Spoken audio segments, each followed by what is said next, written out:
All right, early start to the day. December 2025, Palm Beach County real estate market update.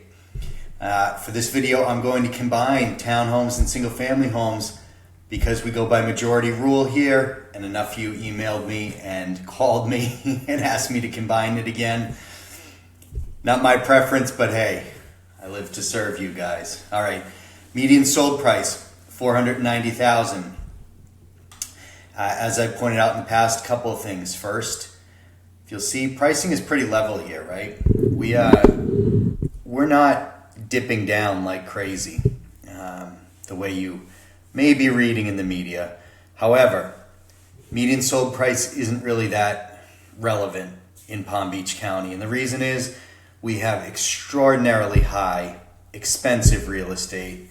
We have real estate that's out west. We have real estate that hugs towards 95, and the values are all over the place.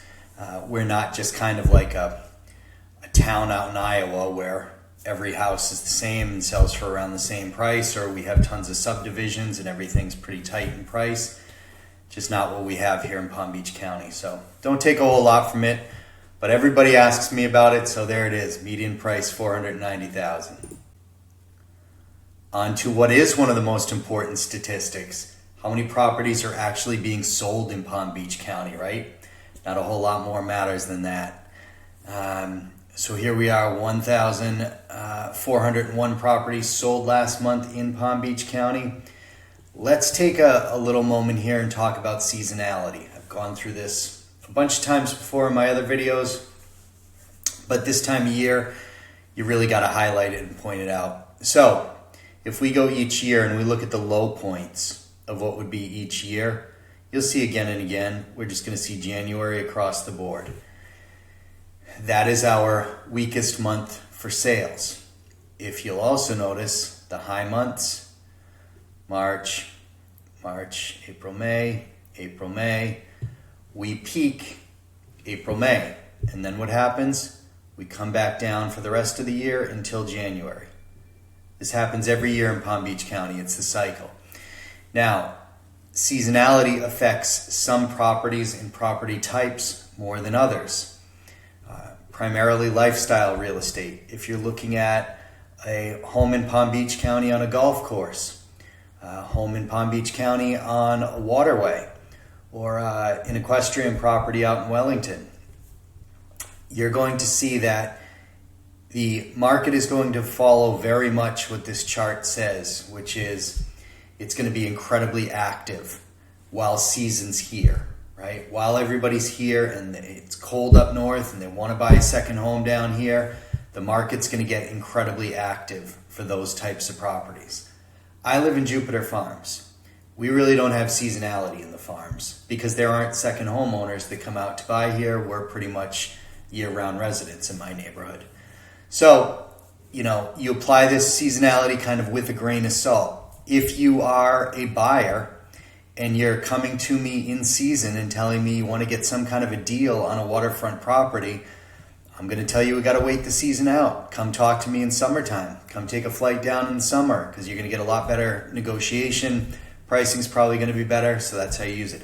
Conversely, if you're a seller and you have some kind of lifestyle property, it's just better for you to list that in January. That's all there is to it. You're going to use the strength of the market at that time for yourself. So, I point this out because it is super important in Palm Beach County. Use the data to your advantage. One thing I do want to say, 1,401 sales. I didn't think we were going to be this low this month because, to be completely honest with you, I've seen more market activity over the last 30, 45 days than I've seen in a long time. Now, maybe that just hasn't flowed through yet, but I was talking to other people in my office, and it's the same thing. I feel like this season's going to be incredibly active and busy. So I'm a bit surprised that we tailed off here from October to November this heavily, especially if you look up here. This is pending listings. So you would have expected the pendings kind of lead the way. So you would have expected the pendings to dip down if we were going to see this dip. My guess from that is probably just that people were they got into contract here, but just did a longer closing timeline. You can't blame it on the government shutdown because that was primarily affected FHA and VA loans. We have very few FHA and VA loans proportionally in Palm Beach County, so I don't think that was the reason for it.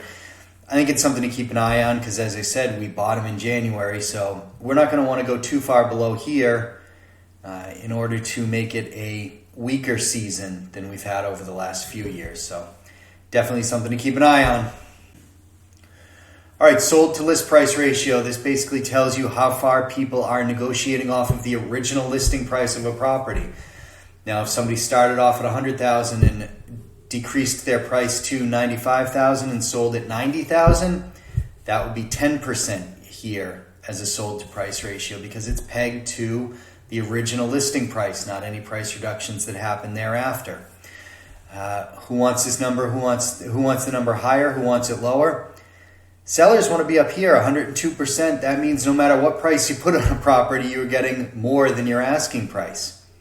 Buyers want the number way down here so they can negotiate more. Look, what the chart tells you is for the last several years, 3 years now, we've been negotiating 4 or 5%, 4 or 5, 6% off of listing price. It's just been in that range.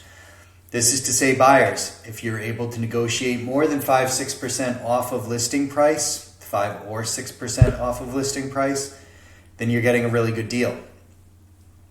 Sellers, conversely, if you have listed your property and you say, I absolutely refuse to negotiate, I'm not going to do it, you're missing the boat because across the board, people are negotiating about 5% off of listing price. So that's a realistic thing. It's also a good number for buyers to know if you want to come in and fire an offer off that's 15% below list price. You don't have a real good chance unless there's something really funky with that property. So that's kind of how to use those numbers. I think they are important to keep an eye on just to see, in general where the market's trading. So I do like to track this statistic a lot. Another stat I like to track, median days on market. First things first, median days on market is the time a property was active until it went pending, not active pending to closed sale. So if you're on a 30 or a 45-day contract, you're going to need to add 30 or 45 days onto the back of this. If you're a seller, that realistically says to you how many days from the time you list a property until the time you get money in your bank account. And so now that's, again, that's kind of where we're running. That's how to do it. Who wants this higher? Who wants this lower? Well, of course, sellers want to be down here at 10 days on market. That means if somebody sees a property, they got to make a decision really quickly and throw in an offer. 49 days on market. That means if somebody saw a property a month ago, chances are it's still on the market today. Buyers aren't real pressured to throw in an offer in a very short period of time. This did tail off, which is kind of interesting, given that we had sales that were weak. It could be indicative of just this, is if sellers are pricing their property at a more attractive level, buyers are going to recognize that value and they're going to act quicker than if you're overpricing properties. I think a lot of sellers at this point have gotten the memo that if you overprice, this isn't the market for it. It's just going to expire and you're going to end up having to take the property off the market, and it will have just been a big waste of time and money for everybody involved. So that's my take on median days. Do pay attention to it. It is important. For now, I would give buyers the advantage when it comes to median days on market in Palm Beach County. Median price per square foot. Don't pay attention to it. Same way I say don't pay attention to median sold price. Price per square foot follows, but I'll throw it in here because people ask about it. First things first, we've been level for 3 years now on median price per square foot. Again, pricing's not getting rocked all over the place. We've just been level, if not down very slightly. And that's about the only way that I would use median pricing. It's really not applicable. If you tell me, I see $285 a foot is what Palm Beach County gets, I want to be on Palm Beach Island for $285 a foot. Not going to happen, my friends. Not going to happen. So, like I said, that's why I say look at it, but don't really use it much. Total dollar volume, the last statistic I'm going to tell you don't pay much attention to, but again, I throw it in here. It does highlight seasonality. You can see, same pattern as number of sales goes the same with volume of sales.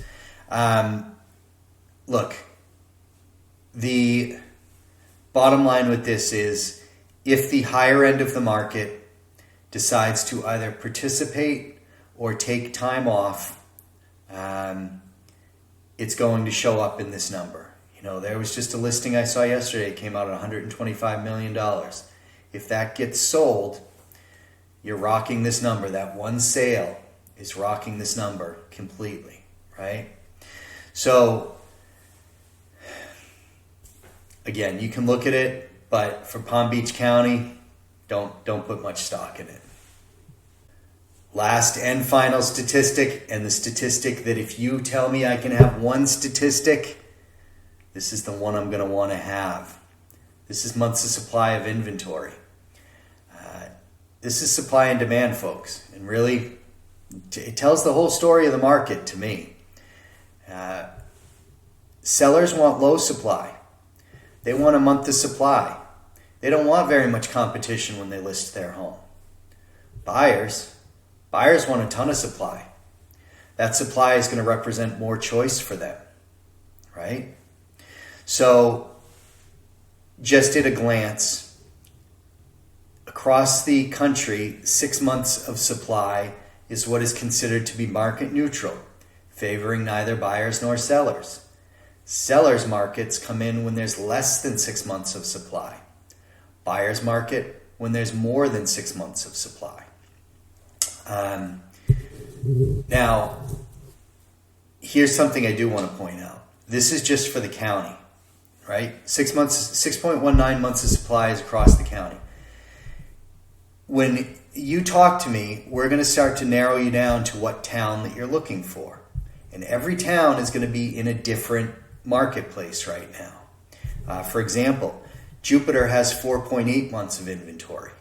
So Jupiter is more competitive than Palm Beach County on the whole.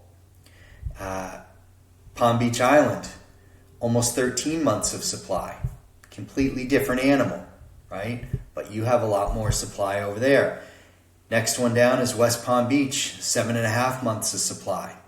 So 7.5 months in West Palm Beach, that's going to be more of a supply level than you have across the county. It's going to be a bit better for buyers going into West Palm Beach than it is for the county on the whole. So please, when you watch my videos, know that this is just spread throughout the entire county. And I give this to people because, a lot of times when somebody's looking at Palm Beach County, they don't really know if they're going to end up in Boca or if they're going to end up in Delray Beach or if they're going to end up in Palm Beach Gardens or Wellington or Jupiter. So I like to give the overview of the county so that we can then get more granular in the data. And that's exactly what you have to do here. Look, folks, that's what I have for you. Thanks for watching. Please give me a call, 786-443-7203. If you want to talk about real estate, I'll put all the other ways you can contact me down here in the form. And of course, if you get anything out of these videos, like and subscribe. I'll see you guys next month.